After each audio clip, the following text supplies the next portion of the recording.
Hey guys, this is Jeremy with Real Progressives. We're live here at the Mercury Cafe I in can't Denver, believe that Colorado. this is We're getting ready to see Jill Stein.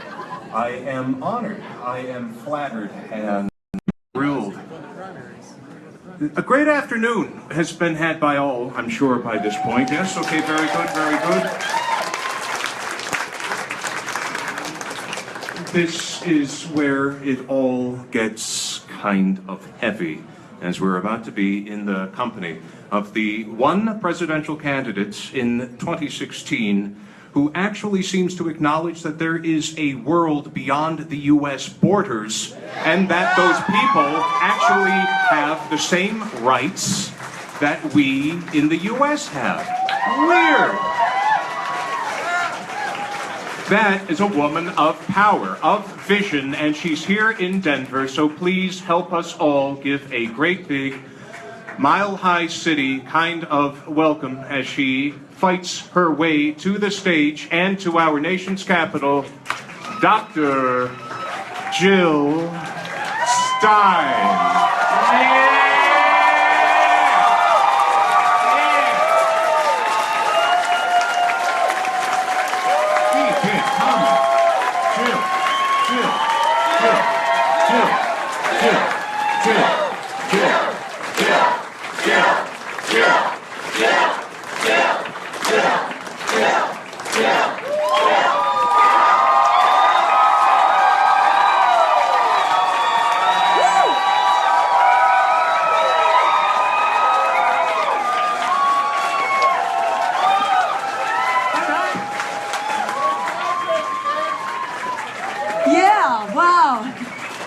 You are beautiful. This is what democracy looks like. And this is how we are going to take our democracy back. This promise of democracy that we've never actually had, but it just keeps getting further and further away. So we're here to say, no more, no how. We are standing our ground for an America and a world that actually works for all of us, not just for the bankers and for the billionaires. This is going to work for all of us. And it's so awesome to be here in Colorado, where you are leading the charge in so many ways, starting with marijuana legalization a few years back. And now, on this Amendment 69, you are moving us forward, and thank you for that. And by the way, Amendment 69 shows why we also need improved Medicare for all at the national level.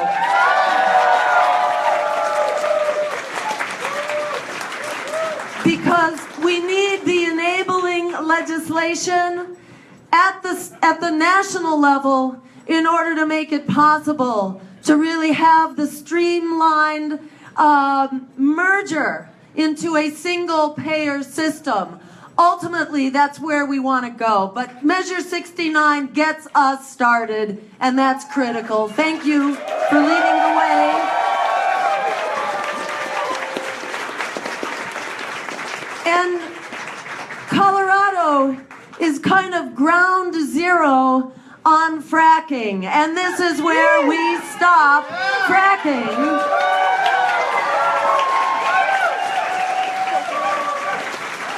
And I want to shout out to Boulder, Lafayette, Longmont, Fort Collins, and Broomfield for really leading the way and for banning and putting moratoriums on this dangerous and poisonous practice.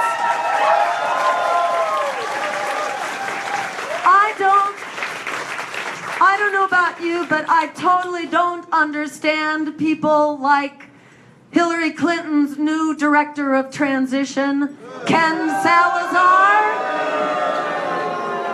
who says that fracking never hurt anybody. He does not know what he's talking about.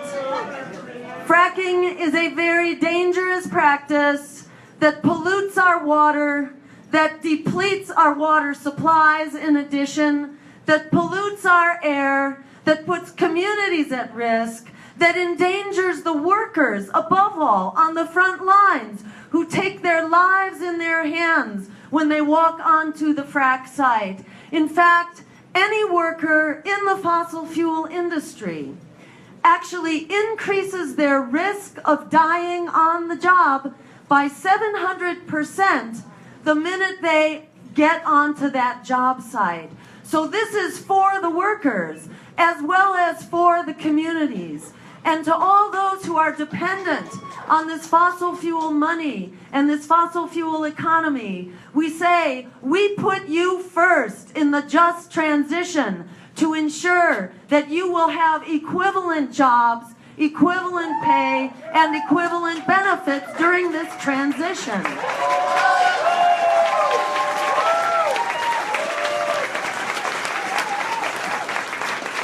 And this transition, which you in Colorado are playing such an important role in. Let me just say that the eyes of the world are on you, and the hearts of the world are so grateful to you for doing this very hard work where you have been leading the way to actually stand up for our right to health, our right to protect our communities, our neighborhoods, and our water supplies. And I want to thank you for having stood up and said no to fracking. You are the model for the nation.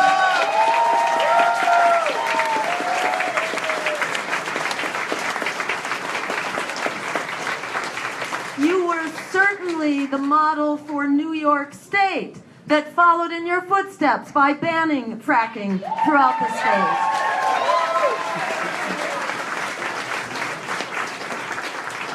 And in your, what is it, measure 75? Do I have the numbers right here? 75, and is it 79? 8 and 78 to make statewide, give the communities the ability to protect themselves in their neighborhood. So I want to give a strong shout out to 75 and 78 as well. So you're leading the way on what we must do nationally. And again, for the $12 minimum wage, it's a start. It's better than we are. We need to move to $15 an hour minimum wage, but I still applaud you for making a big step forward with the $12 minimum wage. Thank you for that as well. And let me just add what the president could do right now. Right now, the president could actually increase that federal minimum wage for all federal workers employed under federal contract. This would pay for itself by improving performance. We know that workers do better on the job when they are well paid, decently paid, because $15 an hour just barely gets you to the poverty level. But there will be less turnover, fewer transitions. So this actually pays for itself, and it stimulates the economy. It produces greater demand from below. This is exactly what we need to benefit our economy. $15 an hour, not just for federal workers, for all workers.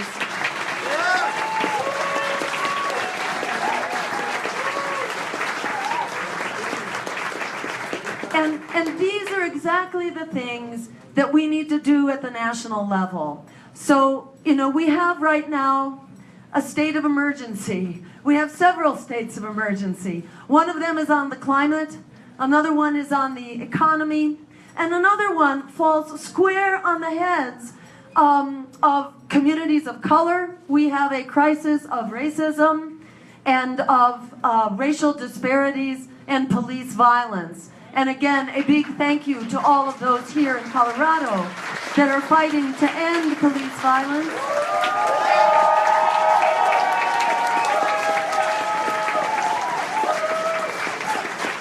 And just to be clear, we call for every community to have a police review board with the power of subpoena so that communities control their police, not the other way around.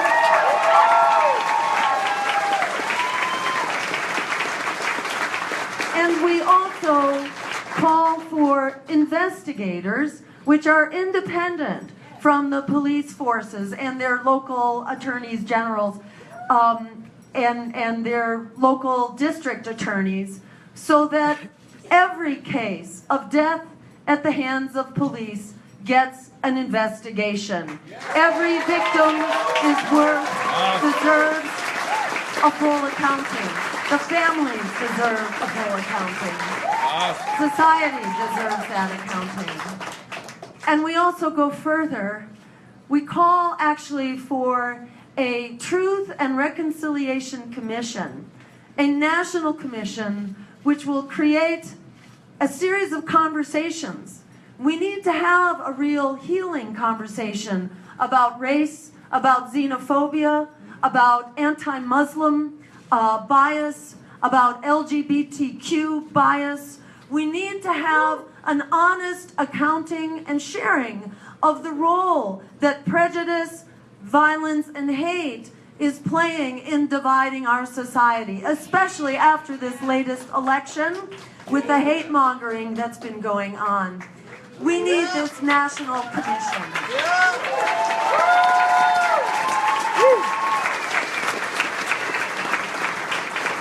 And this national commission calls for breaking it down and having community-facilitated conversations that enable us to bring our stories, our history, our narrative together, along with art and music, to help us understand where we're coming from, to help everyone understand the historic burden, this legacy of the criminal institution of slavery. Because even though we had the Emancipation Proclamation, which supposedly ended slavery, we all know what came after that. Lynchings came after that, and then Jim Crow came after that, and then segregation, and then redlining of communities, and then the war on drugs, which has been a war against black and brown communities.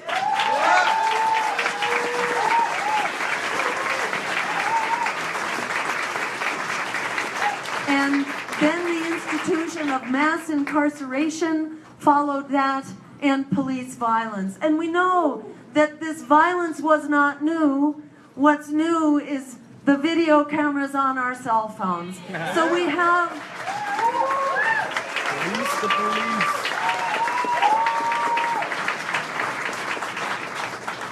We have a very entrenched legacy of racism in the country from this institution of slavery that we were founded on. So we call for this national conversation, and I'm very grateful to my running mate, Ajamu Baraka,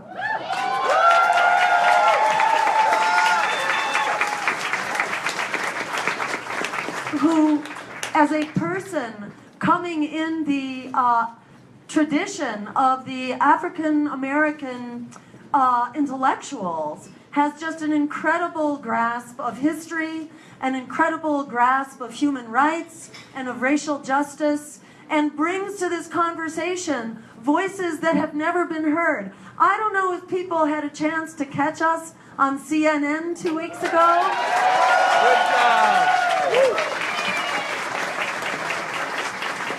If you haven't seen it, definitely check it out, because it was 90 minutes, almost 90 minutes, and they actually extended the program because there was so much interest in it. It was supposed to be 60 minutes, and they allowed us to keep going.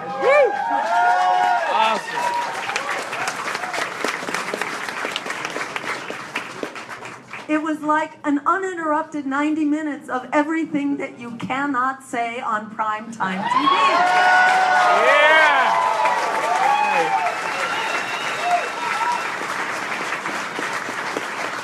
They asked some tough questions, and we gave them some very tough answers.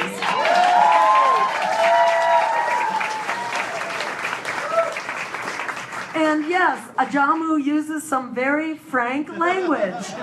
There are a lot of people out there who use very frank language, and they need to be a part of this conversation too.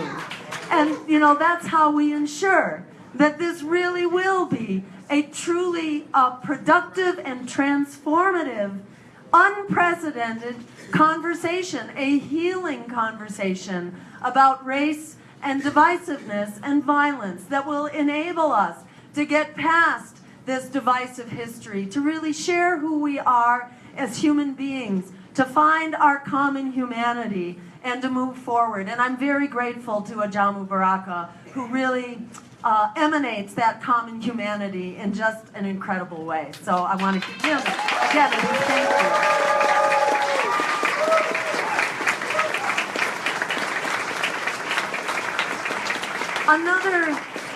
Another forbidden conversation that we are going to have as a part of this is a discussion about reparations. We support reparations because there's been a cumulative burden, which is economic as well as educational, health, in the realm of justice, you name it, in housing, across all sectors of society. There has been a cumulative burden, and that burden needs to be lifted. We need to be made whole as a society. So we will move forward with that discussion about what is the best way for us to undertake reparations.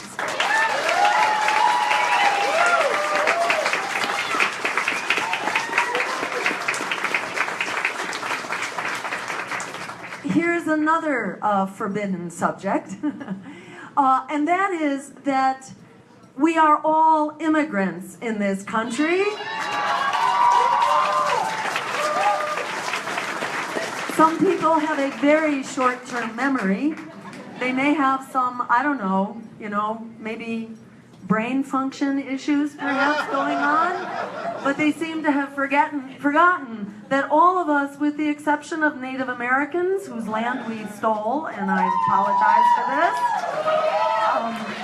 and with the exception of African Americans who did not have a choice, who were really dragged here, all the rest of us who look like me are immigrants on this bus.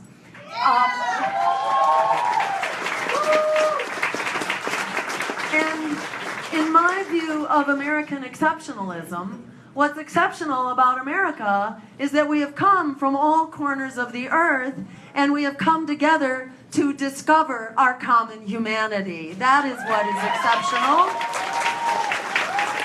It grows right out of our immigrant heritage. So we need to respect, honor, and celebrate our current immigrant community by providing a welcoming path to citizenship for the immigrants who are key to our society.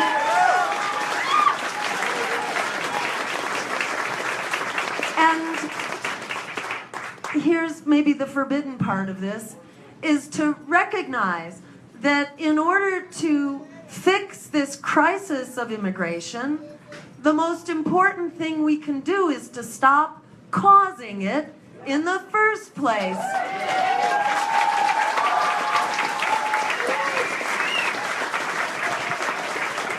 So, to kind of oversimplify it, it would be to say, we don't need no friggin' wall. We just have to stop invading other countries. That would go a long way for starters.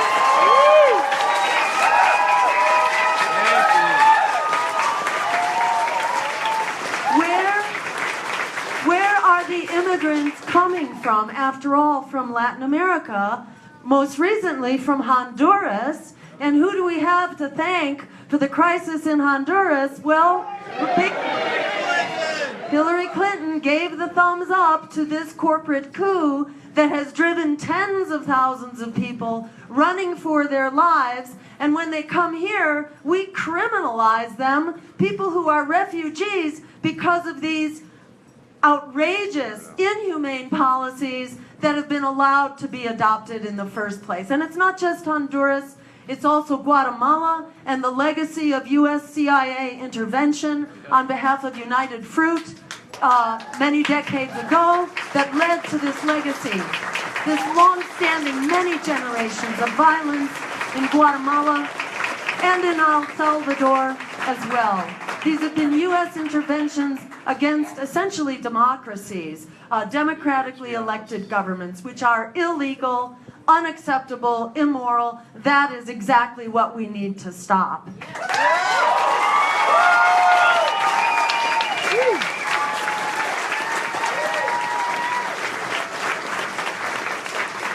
We also need to stop the terrible, destabilizing, rigged corporate trade agreements. They are not free trade agreements, they are foul trade agreements.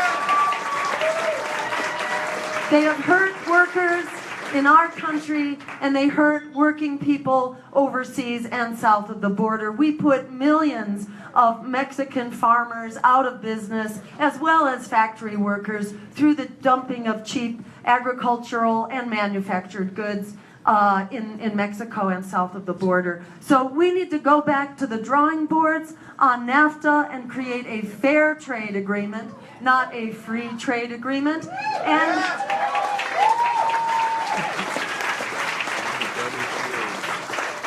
And we must also stop the Trans-Pacific Partnership.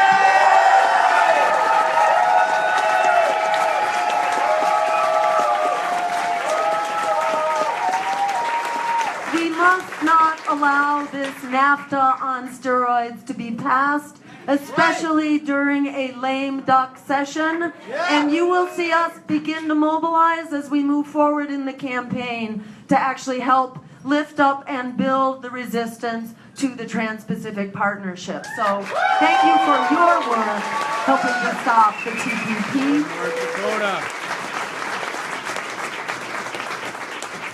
And you know, the issue of war is inseparable from the issue of migration.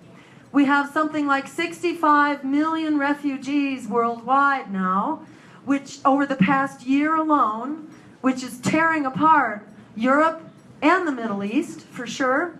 And what are they fleeing from? For the most part, they are fleeing from these disastrous wars that the U.S. has been a major force in, the moving force in these wars. So we call for a completely new chapter in foreign policy. We want to go back to the drawing boards and abandon this foreign policy that's based on economic and military domination, and instead create a foreign policy based on international law, human rights, and diplomacy. Free Palestine. As you know, these wars have been a catastrophic failure. Not just a failure, but an absolutely catastrophic failure. Just Iraq and Afghanistan alone have cost us $6 trillion when you include the costs of providing health care for our wounded veterans. And we need to provide better health care and better care all around for our veterans. That goes without saying. But these costs amount to $6 trillion by the time the bills have all been paid. And some of them are still forthcoming, of course. But do you know what that comes to for every American household for just Iraq and Afghanistan? $6 trillion divided up across America comes down to $50,000 for everybody's household here that you have put into those two wars alone. Think about what you might have done with that. And what do we have to show for it exactly? Failed states, mass refugee migrations, and worse terrorist threats. They're not getting better, they're getting worse. This is one of the many reasons why our voices need to be in the presidential debates.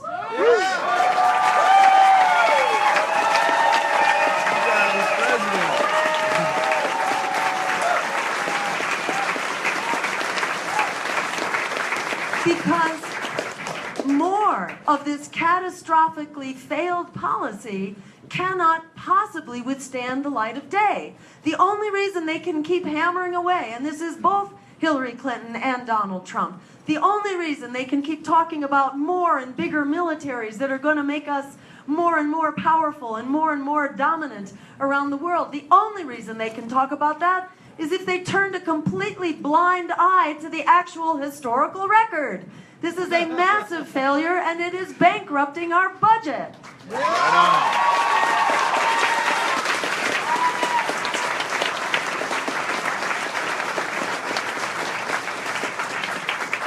Hillary Clinton wants a no-fly zone. That's her solution to Syria, which essentially means an air war with another nuclear-armed power, that is Russia. We already have 2,000 nuclear weapons on hair trigger alert, and we want to be starting an air war with Russia? I don't think so. And Donald Trump, he tells us he's got the great solution, he just won't tell us what it is. One can only imagine, you know, in our worst nightmares. This is not what we need. And it's important to look at the track record here. What created ISIS to start with? ISIS grew out of the catastrophe of Iraq and Libya. And where did Al-Qaeda come from? Al-Qaeda actually came from Afghanistan, where it was this great idea of the CIA and the Saudi Arabia to start this great global jihadi movement, which was going to help the Mujahideen disrupt the Soviet Union in Afghanistan. Well, guess what? That great idea has come back to bite us in a big way. We cannot, we and our allies, the Saudis and the other Gulf Coast countries, we cannot simultaneously fight terrorism with one hand, and in the other hand, we fund terrorism, we arm terrorism, and we train terrorism. That is what we have been doing since the Mujahideen. We may say, oh, but these are good terrorists, but tomorrow and yesterday, they weren't good terrorists. It's not like you become a card-carrying member of one terrorist group. They are constantly morphing from one group to another. We should not be in the business of arming, supplying, and fanning the flames of terrorist extremism around the world, which ultimately derives from this Saudi concept, this very violent Saudi concept of Wahhabism, and these schools for Wahhabism around the world are basically training centers for future terrorists. So Hillary Clinton herself, in a State Department memo that got leaked, said that the Saudis still, long after 9/11, the Saudis are still the major funder and supporter of worldwide Sunni terrorist movements. We need to get very serious with our allies and with ourselves, of course, because we are also a part of this problem. But we need to be clear that we have a new solution, a new offensive for the Middle East. It's called a peace offensive in the Middle East. Beautiful, beautiful. That's right. And it starts with a weapons embargo. Instead of supplying all sides with weapons, we shut down the weapons. Yeah.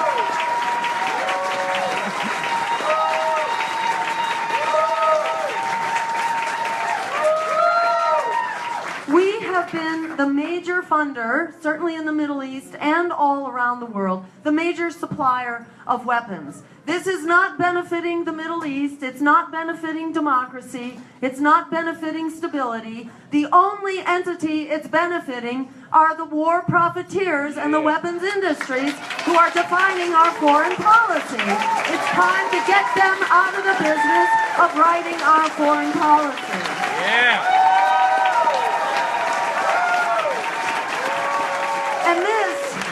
And this is a a very good thing for America because these wars are not making us more secure. They are making us less secure at the same time that they are bankrupting our budget. And it's not only the $6 trillion, it's the fact that almost 55% of our discretionary budget is now being spent on the military. Does anybody know what the next biggest line item is? The next biggest size.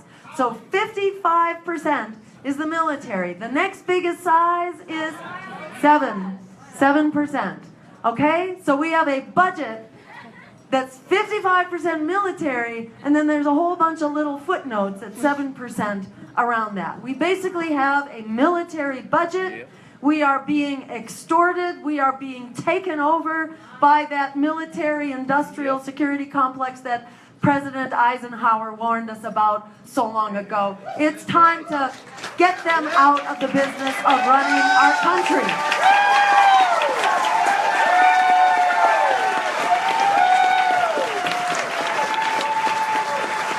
Now,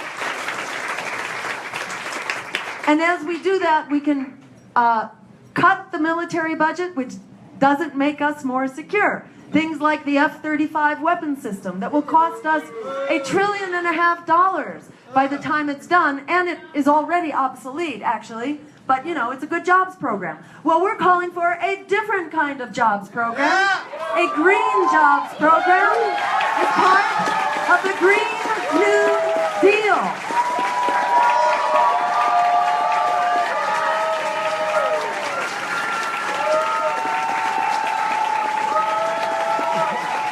So the Green New Deal will create 20 million good wage jobs to solve our jobs emergency. We do have an economic emergency because the jobs that came back are part-time, low-wage, insecure, and temporary jobs. We need good jobs in this country, and we need a productive economy that's actually producing things that we need, not just sending those jobs overseas. This is our answer to the Trans-Pacific Partnership. This is how we boost the economy through a Green New Deal.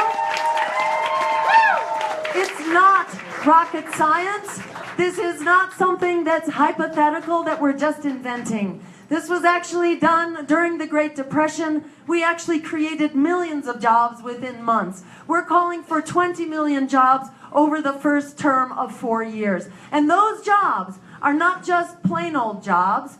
They are jobs to solve our other emergency, the emergency of the climate crisis that we must start to solve now. Right now. Right now. And we can do that. And we must do that. You have to be like, you know, wearing your blinders if you didn't understand what's been happening over the last couple of weeks with these wildfires all up and down the West Coast, from California to Washington, and disaster zones being declared, and over 100,000 people having to flee for their lives from these fire zones. And then down in southern Louisiana, you have a whole new set of floods, again displacing close to 100,000 people who have filed for assistance for their homes that have been damaged or destroyed.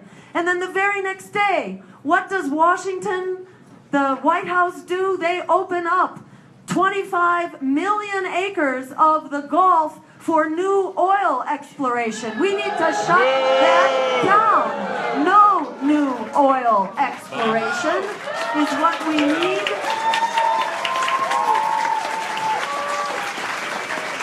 As part of that Green New Deal, we call for 100% wind, water, and sun by 2030.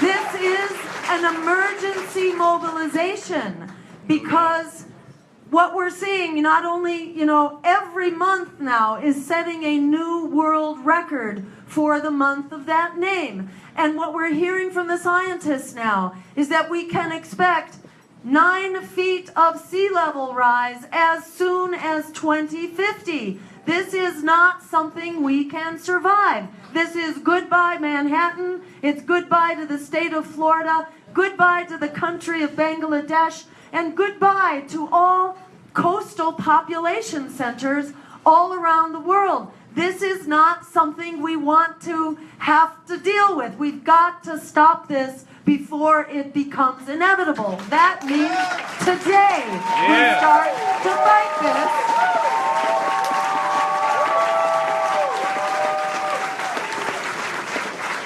This means that on the day we turn the White House into a greenhouse,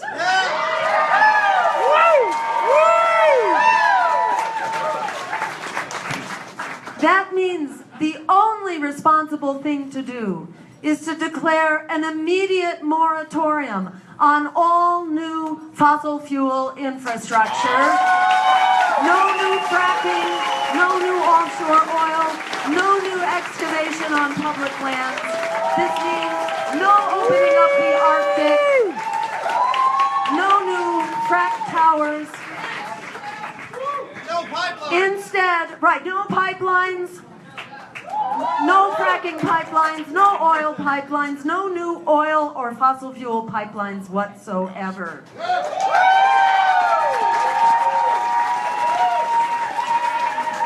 Building that infrastructure commits us to another 30, even 40 years of deadly fossil fuel energy. We may not be around in 40 years to use that fossil fuel energy if we continue on the course. And that's what Jim Hansen told us about 2 years ago with his cutting-edge study. That's what this latest study that will be revealed by NOAA, the National Oceanic and Atmospheric Administration, that they briefly described at this recent insurance industry conference. But they'll be putting out the written reports about this, that we do not have a future. The only future we have is a green, sustainable, healthy, and just future. That is the future we are making a beeline towards as fast as possible.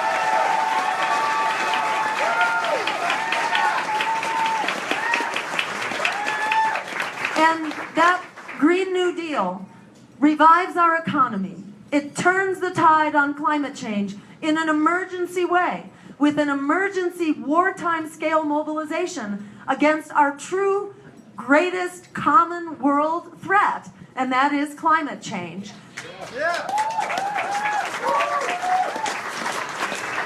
The other thing that the Green New Deal does, aside from fixing our economy, fixing the climate, it makes the friggin' wars for oil obsolete.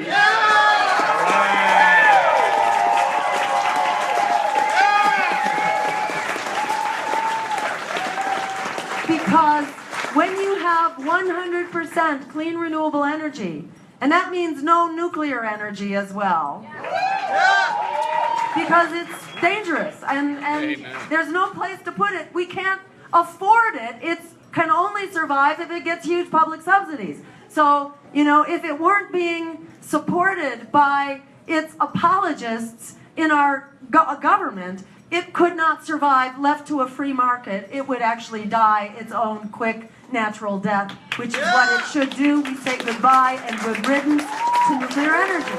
We don't need it. We have all the clean renewables that we need right now.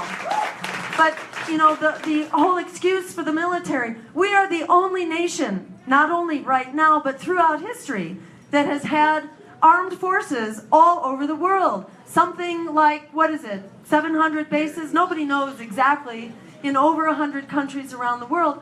We are safeguarding our access to fuel supplies and to their routes of transportation. So, if you add up all the other foreign bases that other countries have, I'm told it comes to like 30, okay? They've got 30 and we have maybe near 1,000. What's wrong with this picture? This is just not sustainable. This is an empire on its way to collapse. If we try to maintain this kind of global military force, it's just not working. It's failing madly, and it really brings out all the resistance to an occupying force, which is what many of these military centers become. So the Green New Deal is a very quick, expedited path to a world that has a healthy economy. Not only should we demilitarize, we need to bring our not only our allies, but also our adversaries into this new world order where we put our resources into fighting our true common enemy of climate change, not fighting each other for the things that create climate change, that is fossil fuel.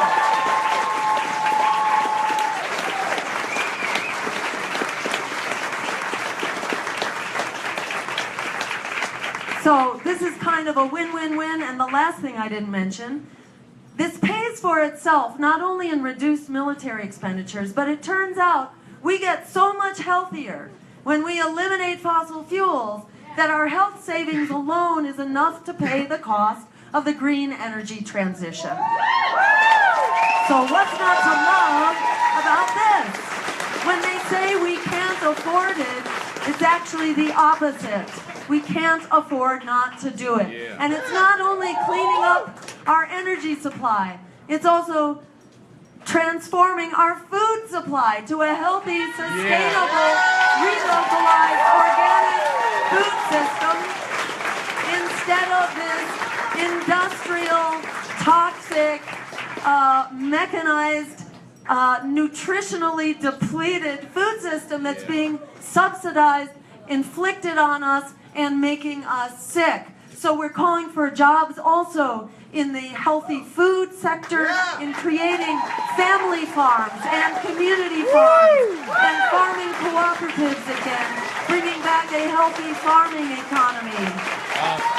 And thank you, Colorado, for helping to lead the way to a healthy food economy. And one last area of jobs that we especially will encourage in the Green New Deal, and that is jobs creating a healthy, renewably powered public transportation system.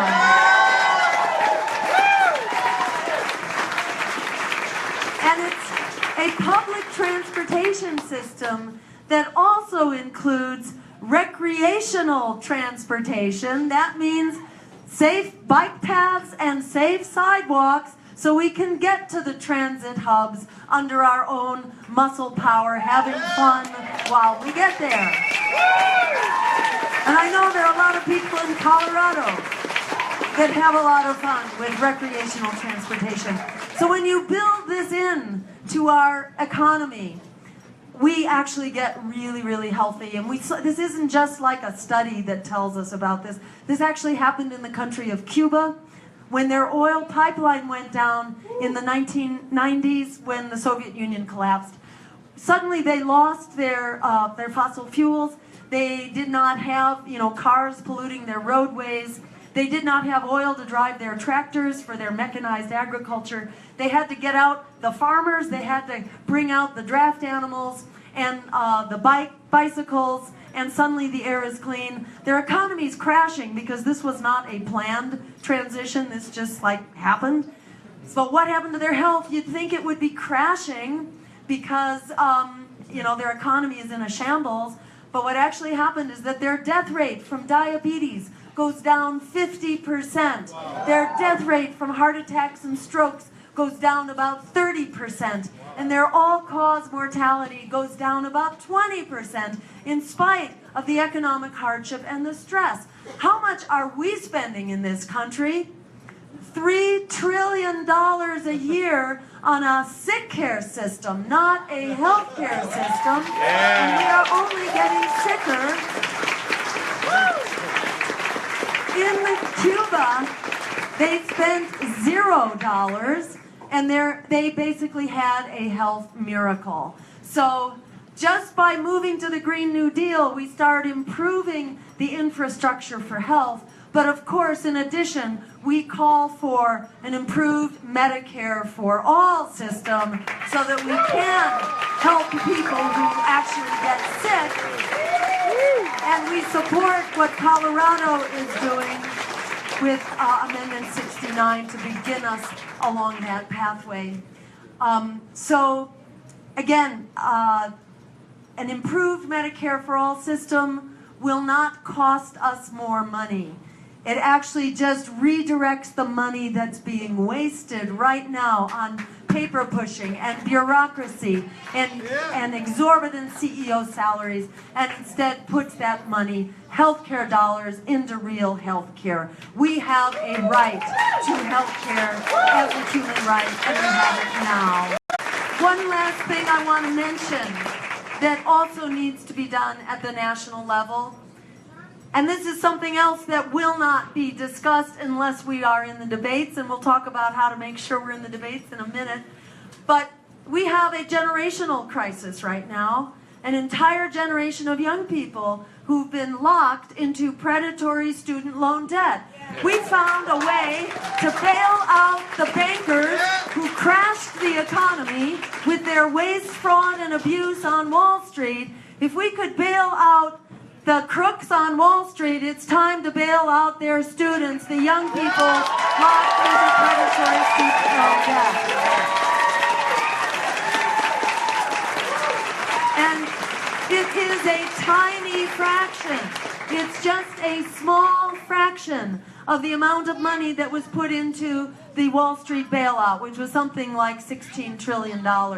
So to bail out a generation of young people, it's about 1.3 trillion. It's much smaller. There are many ways that this can be done, but the important thing is that this is a priority. This is the stimulus package of our dreams to unleash an entire generation of young people. They're already trained. They already went to school. They got their degrees. They need to be liberated to found, to create the nonprofits, the worker cooperatives, the small entrepreneurs. They need to be unleashed to create the economy of the future.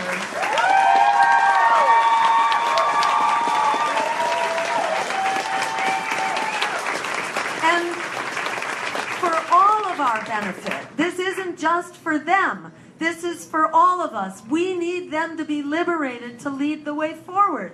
It is always the younger generation that pushes the envelope in the crises that we face, in dealing with the challenges in the civil rights movement, the anti-war movement, the women's movement, the Black Lives Matter movement right now, the immigrant rights movement. It's all being led by young people who are on the front lines. The climate justice movement, the anti-fracking movement, all of these transformational movements rely on young people, but they are, they're leading the way, but they're also working 2 and 3 part-time jobs just trying to keep a roof over their heads. Let's cancel that debt and liberate them to lead the way forward for all of us.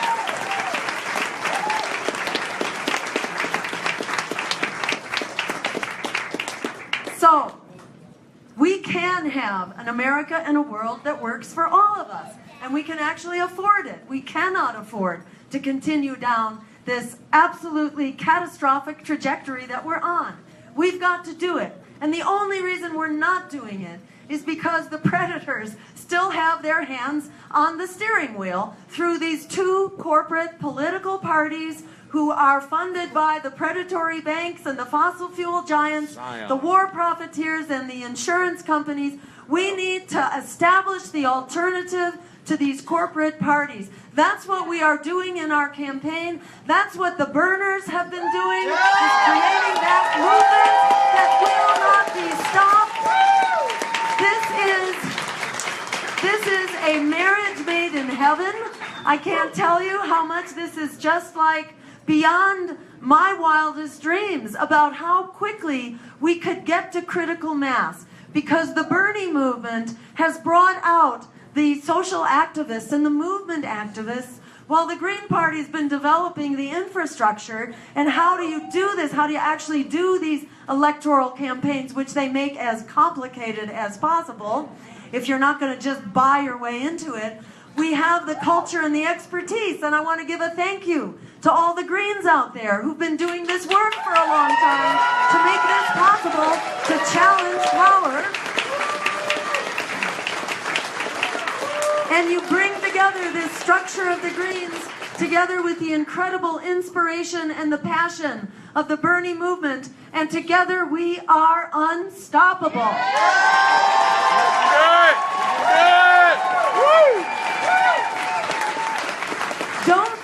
then tell you for a minute that we are some irrelevant little footnote, why don't we just go home and roll over on the railroad tracks? I get told this by the big corporate media all the time. They're asking me my time. To which I respond to them, well, all kinds of ways, but one of them is, you know, who are the party professionals and the political pundits? Who are you to be telling the American people in an election where we have rejected these two corporate candidates out of, you know, just totally off the charts? We have rejected them, the most disliked and distrusted candidates in history. There's unprecedented clamoring for a new political voice, a new political force, a new political party. Who exactly are you to be trying to intimidate people out of diversifying our political choices?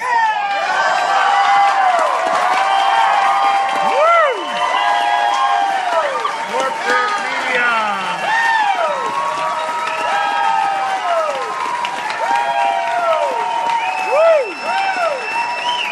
Got it. And they're saying, how in the world can you possibly get the word out? To which I reply, well, last I heard, I thought it was the job of the press to actually educate and empower our citizens. Come on, Jill. Since when has the press become the gatekeeper and the censor of political information? Do your job. Right Do on. your job. Yeah.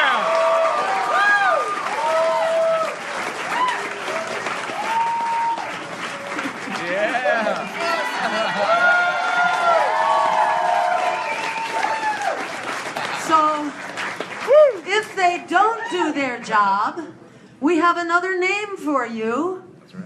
So what we need, you know, is the press that's supposed to inform and empower the public. If you're not doing that, you are not the press. You are the O-press and the re-press and the D-press. That's not what we need. We need a real press that is serving the cause of democracy. And along those same lines, the cause of democracy must be served by open and inclusive debates. Right now, we have this sham of a debate commission. They are not really a debate commission. They are a private corporation run by the Democratic and Republican parties. That is what this Commission on Presidential Debates is. And their job is to create rules that silence political opposition. That is not democracy, that is tyranny. And that is unacceptable. So they have created this 15% rule that you've got to be at 15%. But you know, it's a great catch-22 because they won't cover you until you're at 15%. So this basically locks out any opportunity for change at a time when our lives depend on change. We're not going to get out of here alive unless we do have deep systemic change and end systemic racism, end this economy for the billionaires, put an end to the crashing of the climate and endless war. We must have this change. So we say, the American people not only have a right to vote, we have a right to know who we can vote for.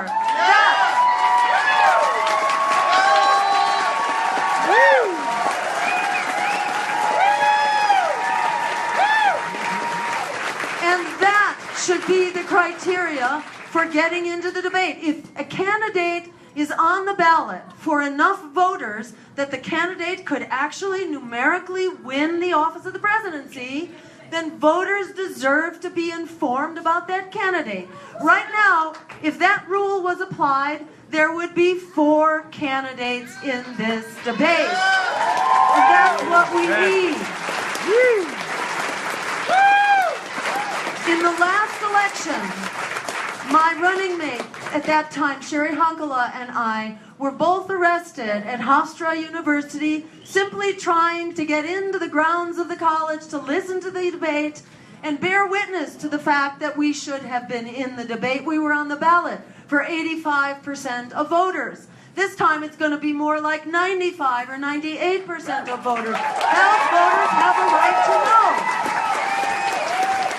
Have a right to know not only who our choices are in the election, but what our choices are. Because in this race, we are not just deciding what kind of a world we will have, but whether we will have a world or not going forward. And the American people deserve to hear the truth about climate and how we can solve the climate crisis. With the Green New Deal, they deserve to hear the truth about our catastrophic failure of a foreign policy. These regime change wars that they're trying to start more of. That needs to be challenged on the debate stage. They deserve to hear about a Truth and Reconciliation Commission and about the need for reparations and why we need to end this historic legacy of racism in this country and how we can do that and end police violence. All of these things need to be front and center in the debate. That depends on us being there.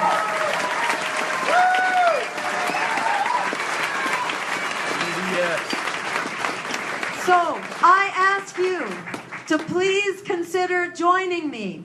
In the last election, we were arrested and we were sent to a dark site, a secret detention facility that was unmarked. Nobody knew where we were, although our staff was clever enough to figure it out. They eventually got there. But we were handcuffed tightly to just the two of us, and then one other person was hauled in, actually a journalist who was going to be reporting on the trial of Chelsea Manning the next day. That was the third person. The three of us were in there, sort of political prisoners during this debate. He was arrested for taking pictures of people who were taking pictures of him. That's why he was there. So we were all there for just like really the wrong reasons, really political prisoners.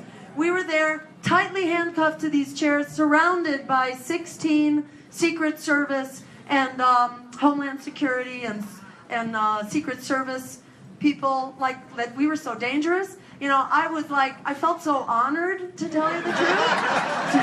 Boy, did I feel powerful.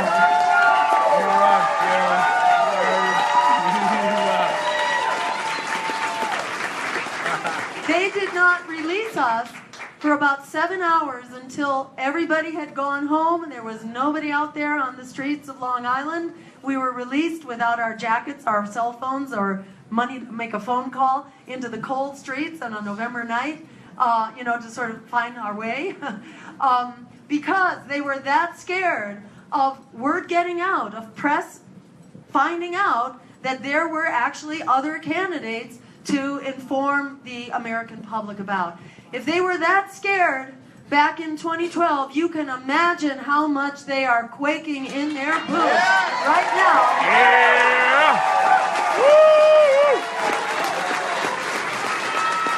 So we will be there. Come on, Jill! One way or the other, we are going to be at that first debate. I think it's, the 24th of September, something like that, at Hofstra. And I would encourage you, if you feel like your future is at stake, and that democracy has something to do with your future, and that an open debate has something to do with democracy, I urge you to go to our website, jill2016.com, or go to our social media, Dr. Jill Stein, and that's Dr. no period Jill Stein, and join our campaign for open debates. We will be undertaking actions, including showing up at that debate. If we are not admitted into that debate, we are going to be there one way or the other.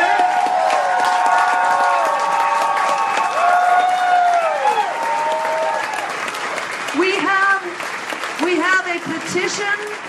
We have a petition that you can sign on our website that you can tell your networks about. We hope to have hundreds of thousands, if not millions of signatures on this petition. At some point, we will be going to their headquarters to deliver this petition and give them a hint of the resistance that is going to come if they do not open up our debate.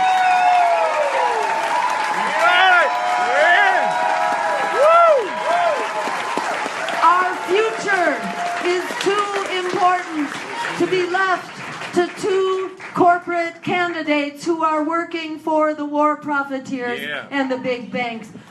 We are the ones we've been waiting for. We are the ones who must drive this forward.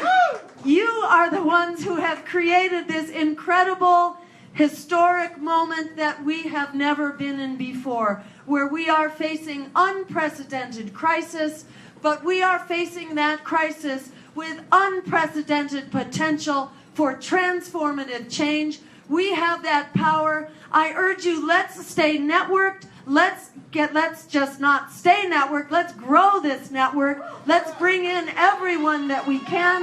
We are America. We are what America looks like, fights like, struggles for the jobs we need, for the climate we can survive in, for a generation which is liberated from death, from the right to a job and the right to health care as a human right, to end this climate of militarized policing, to end this war on black and brown communities, to end the threat to black lives and ensure that every black life matters.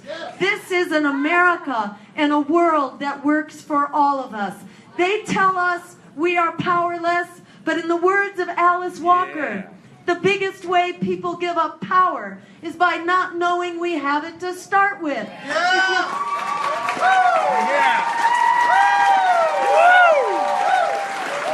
If you just take the number of people who are struggling in student debt, that is 43 million people. They don't want you to know that 43 million people alone can win this election if we mobilize and come out. That is a winning plurality of the vote in a three-way race. People say, you're going to split the vote. Well, you know what? We don't have to split the vote. We can flip the vote.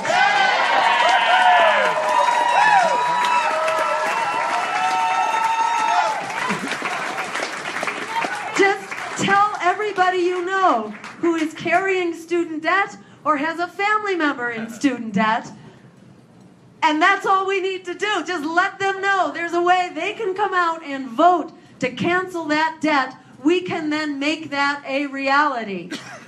The president, as it turns out, appoints the Federal Reserve, including the chair of the Federal Reserve. So the president cannot dictate to the feds, but the president can certainly appoint the right people to be sure that we do for a generation of young people what we did for Wall Street.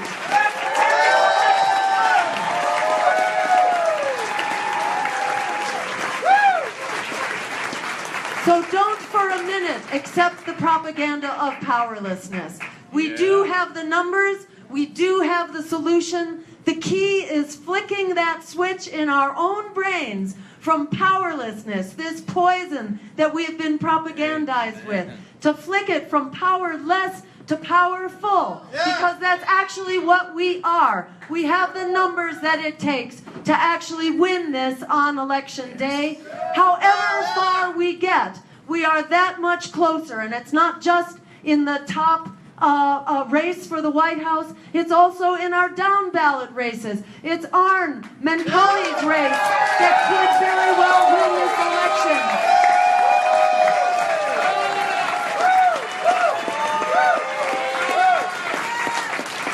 We have seen in this election how the Democratic Party will destroy any truly revolutionary campaign or candidate inside. Not only what they did to Bernie, but what they're doing now, for example, to the challenger to Debbie Wasserman Schultz, Tim Canova. Yes, how they have abandoned him and left him dangling. This is what they did to Dennis Kucinich. This is what they did to Jesse Jackson. This is how they work. They create the illusion. They allow a campaign to be seen and heard for a little while, and then they purposefully sabotage it. That is how they work. And we're seeing this now in our revolution as well, where unfortunately the funding is not working out the way that people had hoped, and where the the ability to support truly revolutionary candidates is being constrained, and we've seen more than half the staff walk away, again disillusioned with what can actually be done in the Democratic Party.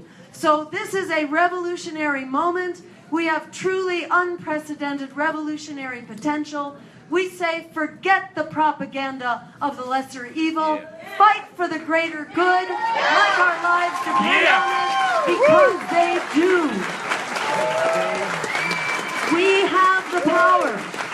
We have the power that we need to create an America and a world that works for all of us, that puts people, planet, and peace over profit.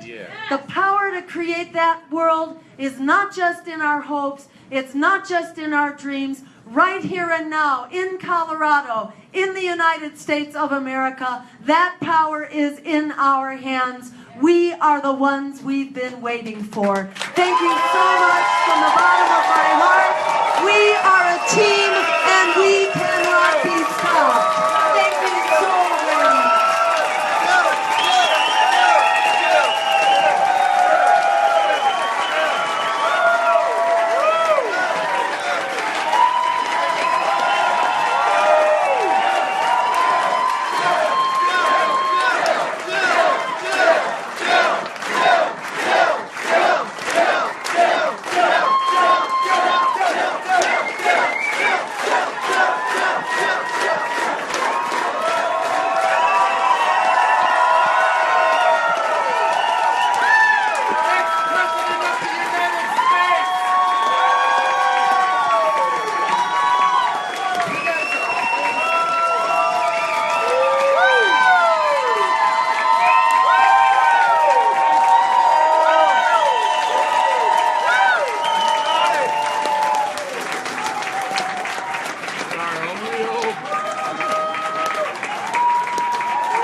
There you go, people. You're not going to see this on media. You're going to see this on Real Progressives.